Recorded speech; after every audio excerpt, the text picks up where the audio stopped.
चल देखा जाए क्वेश्चन नंबर 10 का 4 from exercise 19.11।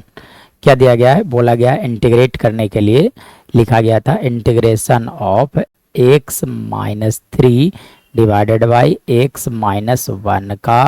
Whole cube into ई के पावर x dx। चलिए इसे इंटीग्रेट करने के लिए सबसे पहली बात आपको ये फॉर्मेट मालूम होना चाहिए कि जब भी ई के power x into f x plus F dash x जब भी इंटीग्रेशन करने के लिए मिलते हैं तो इसका इंटीग्रेशन लिखा जाता है ई के power x into f x plus c लिखा जाता है। ठीक है, ये फॉर्मेट मेमोराइज होना चाहिए सबसे पहली बात, तो ये फॉर्मेट मेमोराइज होना चाहिए आपको। चल देखिए अब इसे कैसे इंटीग्रेट किया जाएगा, तो चलो देखो तो देखो क्या होता है एक्चुअली में F x plus F dash x लिखे जाते हैं, तो इस फॉर्मेट में सेट किया जाए तो आप क्या कर सकते हो, x माइनस 3 जो लिखा गया है उसे मैं लिख देता हूँ x माइनस 1 माइनस 2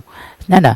इनटू लिखा गया था x माइनस 1 का whole cube as it is रहने दिया जाए इनटू ई के पावर x dx लिख दिया जाए। चलिए अब इसके बाद देखा जाए तब आप क्या कर सकते हो, इसके बाद आप क्या कर सकते हो कि इंटीग्रेशन ऑफ x माइनस 1 के होल क्यूब से दोनों टर्म को डिवाइड कर दिया जाए, यानी कि x minus 1 divided by x minus 1 का whole power 3 minus 2 divided by x minus 1 का होल पावर 3 इनटू आप समझ सकते हो e के पावर x dx।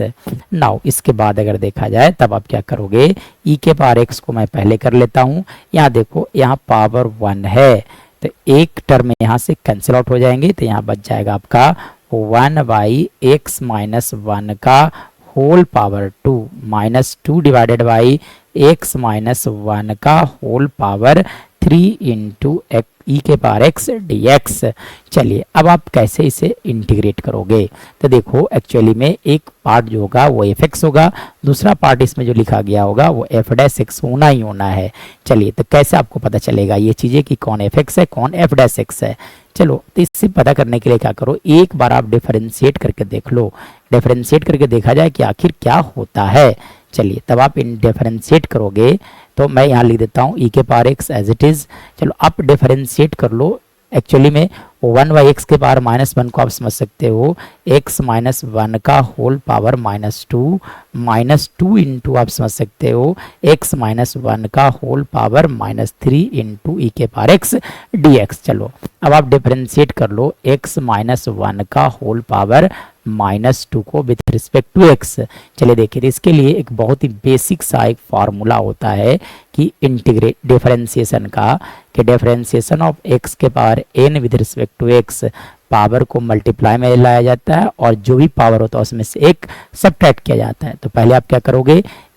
x के पावर n फॉर्मूला लगा दो, तो माइनस 2 इंटू एक्स माइनस 1 का होल पावर माइनस 2 में से 1 सब्ट्रैक्ट कर लो इंटू एक्स का डिफरेंशिएशन 1 के लिए 0 यानी कि इंटू 1, मतलब ओवरऑल आ गया माइनस 2 इंटू एक्स माइनस 1 का